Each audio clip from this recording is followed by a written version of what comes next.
আজকে আমাদের শ্রদ্ধেয় পরম পূজনীয় বান্তে অভয়ানন্দ মহাস্তবীর মহোদয় মহামণি পাহাড়তলী বৌদ্ধ মন্দির নিয়ে কিছু বলবেন। এখানে কেন মানুষজন আসে, কেন দর্শনীয়, কেন ঐতিহাসিক এই মহামণি টেম্পল বৌদ্ধ মন্দির বান্তে।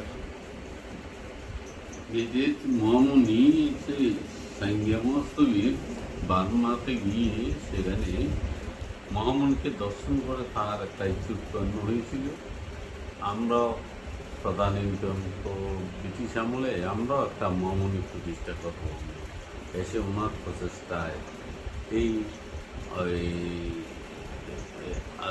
বার্মার মহামণি আদালতে এই মহামণি মূর্তি প্রতিষ্ঠা করেন এবং এই প্রতিষ্ঠা করার পর পালং থেকে কুন্ডুদমাইকে নিয়ে এসে